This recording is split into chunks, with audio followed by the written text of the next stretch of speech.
Welcome to the news media. President Trump answers questions from the press at his arrival in Tel Aviv, Israel. Let's watch the video. The indictment of Castro.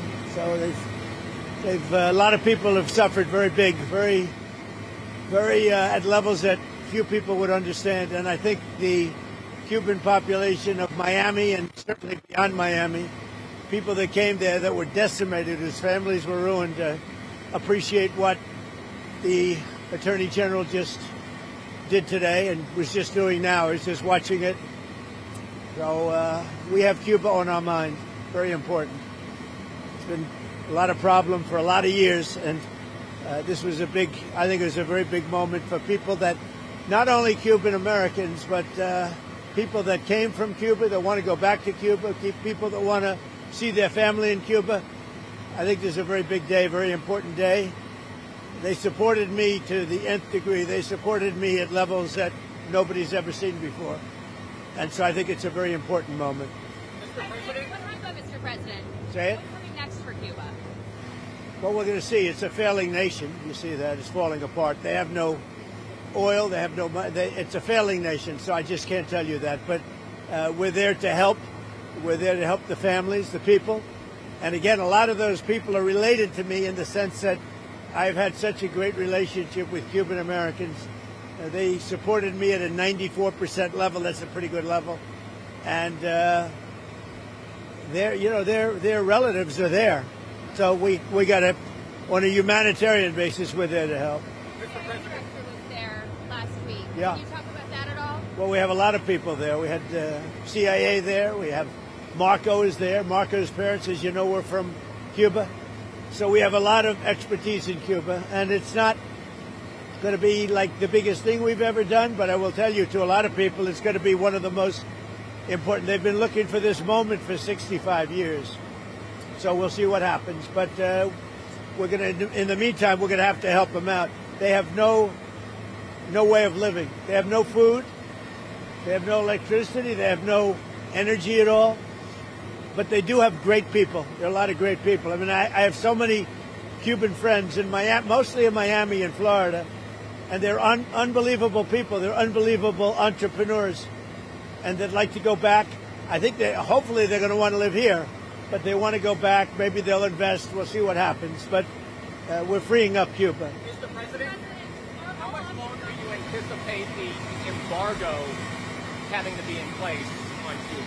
We'll see. We'll be announcing it pretty soon. Are all options on the table here, Mr. President? Should we expect any escalation here, or should they expect... With Cuba? Yes. No.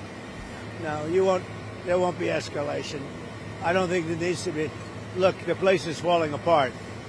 It's a mess. And they've sort of lost control.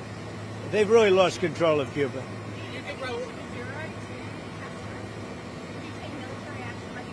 I don't want to say that. Mr.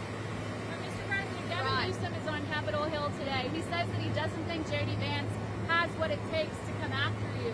What's your response to that? Who said that? Gavin Newsom. He said it doesn't have what? He says that the era of Trump ends with you, and that J.D. Vance doesn't have what it takes to come after you. Well, look, we've done a lot, and J.D.'s very talented. He's a smart guy. He'll do very well if it's J.D. We have a lot of very talented people.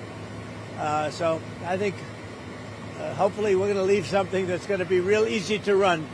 We're doing a lot. We're doing a lot, and J.D.'s a very talented guy.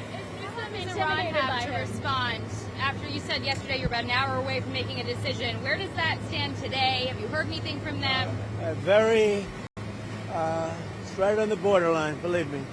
If we don't get the right answers, it goes very quickly. We're all ready to go. We have to get the right answers. It would have to be a complete 100% good answers. And if we do, we save a lot of time, energy, and lives, most importantly. How long will you wait? Could go very quickly. Or a few days. It could be a few days, but it could go very quickly. Iran is a defeated nation. We're dealing with some people, and actually, I must tell you, we're dealing with some very good people. We're dealing with people that are, I think, far more reasonable than the people that are really no longer with us. We're dealing with some people with talent, with good brain power, and we're pretty impressed by it. So hopefully those people will make a deal that's going to be great for everybody. Are you getting tired of the But back and I forth? don't know. I don't know. I don't. Do I get what? Are you tired of the back and forth? I never get tired. But what I like to do, if I can save war by waiting a couple of days, if I can save people being killed by waiting a couple of days, I think it's a great thing to do. It's Stephen Colbert's last show tomorrow night. What's your message to him, the late night host Stephen Colbert? It's his last show after being such a scorched I'll have a message at a later date. Okay. Sir, on Iran, did the U.S. offer Iran oil sanctions relief during these talks, as Iranian TV has reported? No, I haven't heard that. No. I'm not doing any relief until they sign an agreement. When they sign an agreement, we can get that place built up again and have something that's really a good country for the people. But no, we haven't offered anything. The rise of AI, they're worried that their kids are not going to be able to have jobs someday because AI will I'll tell take. you, AI has been amazing because right now we have more jobs, more people working right now in the United States by far than we ever had before. And outside of the war, and I assumed the economy was going to go down, the stock market would go down 20-25%. It's actually up. The stock market is higher now than it was before I started the Iran situation. And on the Iran, I had no choice because they were going to have a nuclear weapon. We're not going to give them a nuclear weapon. But that's going to end soon, one way or the other. Oil is going to come tumbling down. There's so much oil. We have 1,600 ships in the Strait that are loaded up with oil that are going to be coming out very soon.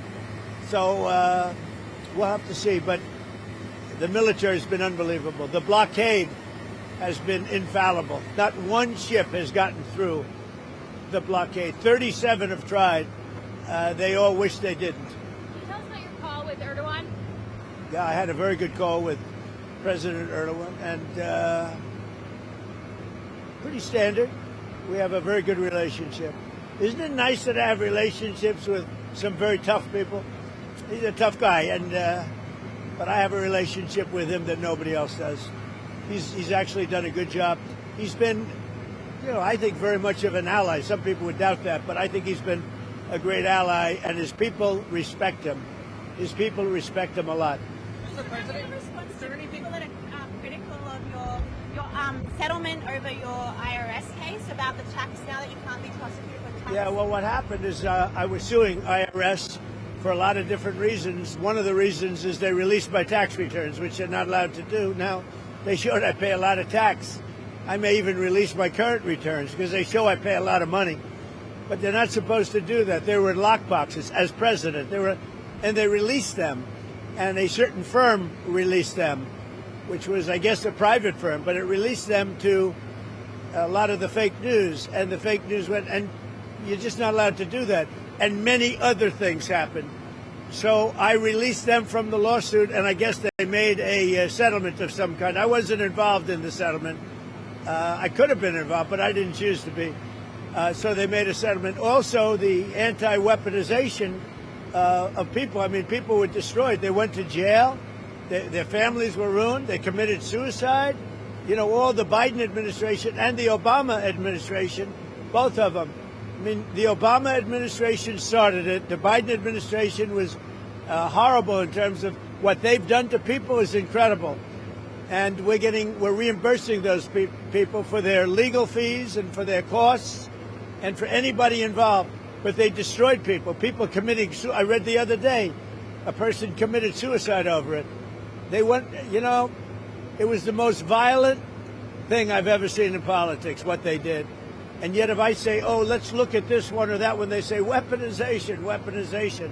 What they did in terms of weaponization will never be allowed to happen in this country again.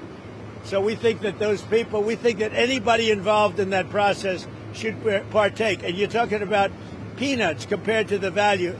It destroyed the lives of many, many people. Thank you very much, everybody.